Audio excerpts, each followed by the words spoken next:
다이어트 때 중량이 계속 떨어지는데 중량을 그대로 가져가고 반복 횟수나 세트 수나 주당 운동 빈도수를 줄이는 게 좋을까요? 아니죠. 내가 다이어트를 한다라는 그 생각, 나는 다이어트 하니까 나는 힘이 없어.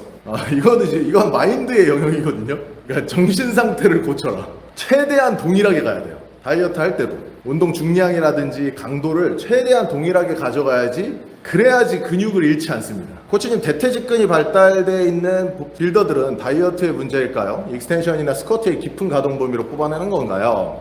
다이어트가 일단 1번이고요. 그 다음에 대퇴직근하고 봉공근, 그러니까 그 두 가지가 어떻게 보면은 그러니까 하체에서 좀 드라마틱하게 이쁘게 보이는 그 라인들에 해당되거든요. 근데 이제 봉공근하고 대퇴직근은 고관절 굴곡근이에요. 그러니까 이게 무릎을 이렇게 피는 개념보다 이 다리 자체를 이렇게 들어 올릴 때, 다리 자체, 그러니까 고관절을 굴곡시킬 때, 그때 참여를 많이 하게 되는 거라서 익스텐션 그 트레이닝을 할 때 깊이 한다기보다는 다리를 통으로 드는 느낌, 그거를 하시면은 조금 발달을 조금 더 유도할 수는 있어요. 그리고 타고 나는 부분도 되게 큽니다. 김영래님, 피지크 후면 포즈는 팔 높게 드는 거랑 낮게 드는 건 무슨 차이인가요? 우리가 팔을 낮게 들면 백포즈라고 가정했을 때 잡았잖아요. 이걸 낮게 들면 광배근을 약간 수축해서 그 데피니션을 좀 더 좋게 보이게 할 수 있어요. 흉여근막을 좀 더 가를 수도 있고. 근데 반대로 이거를 낮추는 게 아니라 이렇게 넓게 들면은 펼치는데 좀 더 집중을 하는 거죠. 그래서 자기의 그 광배근의 형태에 따라서 어떤 분들은 거의 이렇게 90도 넓이로 이렇게 드시는 분들도 있어요. 더 펼치려고. 반대로 좀 더 디테일을 살리려고 하는 분들은 이걸 약간 낮춰서 광배를 살짝 눌러주는 걸로 포인트를 주시는 분들이죠. 고릴라님, 부동산은 관심 없으신가요? 부동산은, 수도권 부동산은 괜찮다. 물론 이제 지금 너무 많이 올라갔으니까 약간은 빠지긴 하겠지만, 수도권은 어쨌든 장기적으로 보면 계속 오를 거라고 보기는 하는데, 이제 문제는 저는 이렇게 봐요. 그러니까 우리나라가 지금 출산율이 계속 마이너스 0.75인가? 0.7인가? 그러니까 출산율 자체가 엄청 저하되고 있는데 한 30년 정도 지나면 인구가 진짜 겁나 빠지거든요. 그러면은 지방 부동산은 다 개박살 날 거라고 저는 확신해요. 수도권은 그래도 유지가 될 것 같은데 지방은 부동산이 완전히 나가리가 될 거다, 이런 지금 저는 소신이 있거든요. 네, 지금 일본을 보면은 너무 보이죠.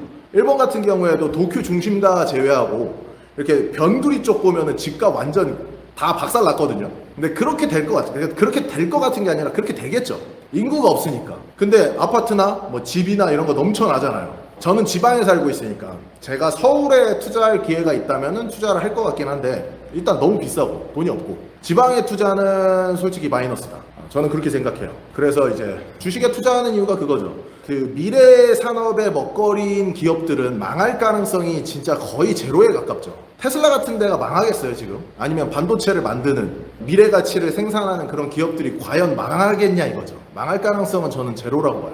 그리고 그 기업들은 당연히 커질 거라고 보고, 지금이야 올라갔다 내려왔다 올라갔다 내려갔다 이렇게 변동은 있지만 미래 산업으로 봤을 때는 무조건 미래 가치 있는 기업들은 커진다. 너무 당연하잖아요. 전기차가 지금보다 작아질 리가 없잖아. 그러니까 그런 데만 투자를 하는 거죠. 맥주님, 이 코치님 하체가 엄청 커질 수 있는 하체 아닌가요?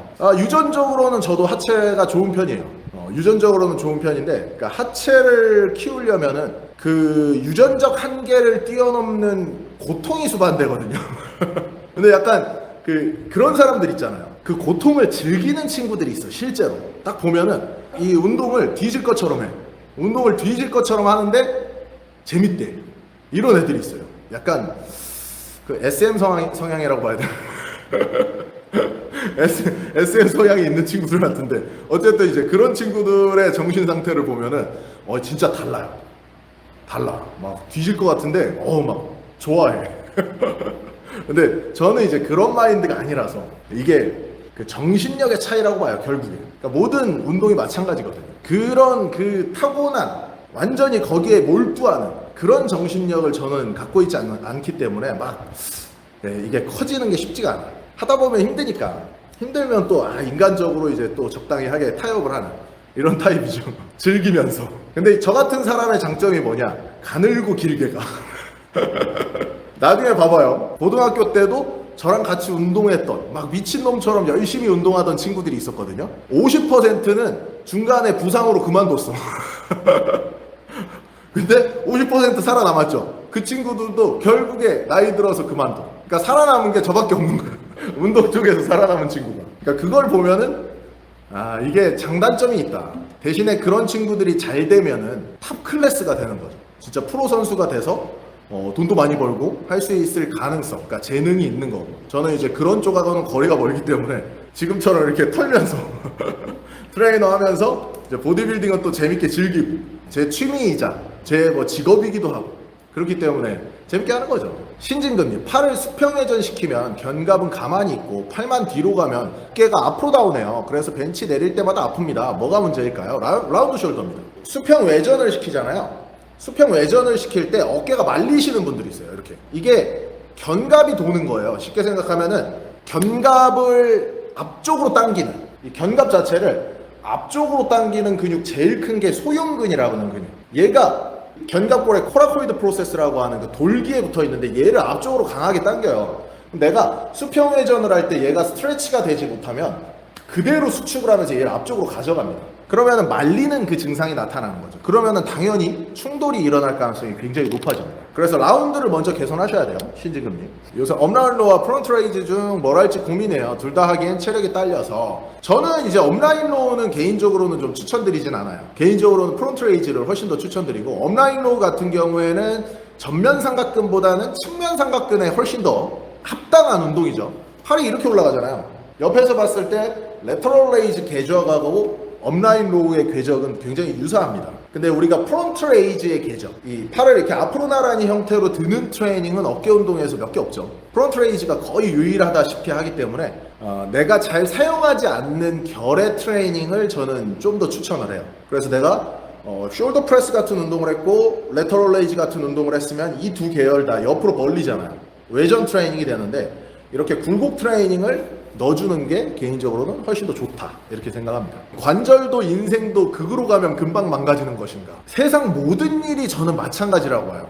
운동, 보디빌딩에 국한되는 게 아니라 모든 운동이, 모든 뭐 운동만이 아니라 인생의 전반적인 모든 것이 한 가지가 극도로 이렇게 가게 되면은 부작용이 반드시 존재한다. 근데 물론 이제 그게 극도로 간 사람들이 큰 부를 이루는 게 맞아요. 왜냐하면은 큰 성취를 만드는 거니까. 그게 뭐 야구 선수가 됐건 축구 선수가 됐건 뭐가 됐건. 근데 이제 그렇게 극도로 한 가지가 발달하기 위해서는 당연히 다른 것을 포기할 수밖에 없어요.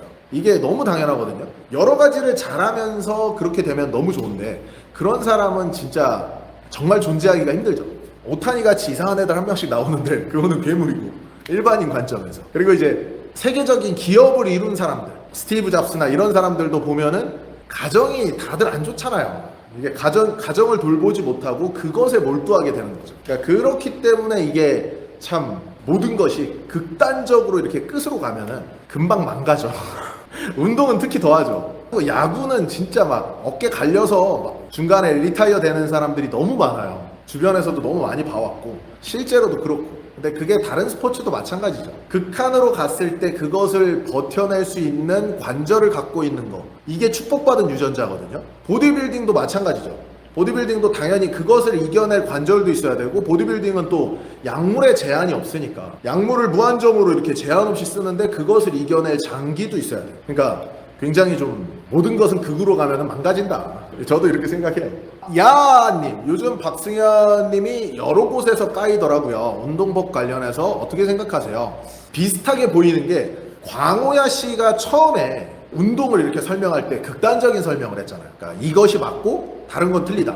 이건 내추럴 운동이고 이건 로이드 운동이다. 뭐 이런 식으로 이제 극단적으로 이렇게 딱 나눠서 이렇게 설명을 하게 되는데, 그러면은 적이 많아져. 너무 당연한 거잖아요. 근데 그만큼 광신도도 내가 많이 이렇게 끌어올 수 있습니다. 이게 항상 저는 장단점이 있다고 보거든요. 그것을 맹신하는 사람을 내가 끌어올 수 있어요. 왜냐하면은 극단적으로 표현했기 때문에 그 극단적인 것을 믿는 사람은 극단적으로 그 사람의 팬이 돼요. 이해되시죠? 약간 종교랑 비슷해. 종교랑 되게 유사해요. 이게 유튜브를 보면은 저는 이게 이 팬덤들이 종교를 믿는 사람들 같다라는 생각을 되게 많이 하거든요. 그러니까 자기의 추종자들, 나의 추종자들은 나의 말을 100% 신뢰하는 거예요. 이게 틀린 부분이 있어도. 그러니까 그것에 반대하는, 이제 진짜로 양쪽을 보는 정상적인 사람이 얘기를 하면은 당연히 이렇게 극단적인 설명은 반대되는 의견이 존재할 수밖에 없잖아요. 극단적인 거니까 그 반대의 극이 있을 거 아니에요. 그러니까 그 사람들은 다시 이제 적군으로 돌아서는 거죠. 근데 이제 박승현 씨도 마찬가지라고 보는 거죠. 박승현 씨 같은 경우에는 이제 중량충이잖아요. 쉽게 생각하면 중량을 제일 우선시하고 중량이 최고다.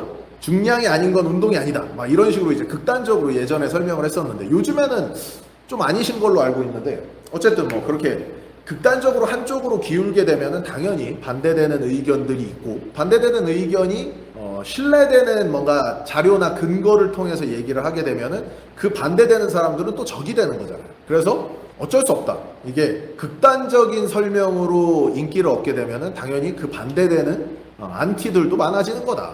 저는 이렇게 봅니다. 그래서 뭐 저도 똑같잖아요. 저도 이제 약물을 오픈하고 그러니까 약물을 싫어하고 굉장히 막 도덕적인 사람들 막 살면서 길거리에 침 한 번 뱉지 않는 무단횡단조차 한 번도 하지 않는 야동도 한 번도 보지 않은 순수하고 깨끗한 분들이 이 대한민국에 너무 많습니다. 그 사람들은 이제 저 사람은 불법 약물을 투여하는 나쁜 사람이야 이렇게 생각할 수도 있는 거고 반대로 이제 저랑 같이 이제 비슷한 생각을 갖고 있는 분들 저는 이제 자유주의자 분들이라고 생각을 해요. 그러니까 자유를 생각을 하는 이런 측면에서는 그러면은 불법 약물이지만 그것을 이제 최대한 잘 활용해서 병원에서 좀 썼으면 좋겠다. 합법으로 돌려서 누구나 이렇게 의료에서 혜택을 받고 정당한 세금을 내는 이런 구조가 됐으면 좋겠다를 지향하시는 분들은 저랑 좀 의견이 비슷해지는 거겠죠. 그래서 저도 이제 안티가 많습니다. 그래서 비슷한 맥락이라고 봐요.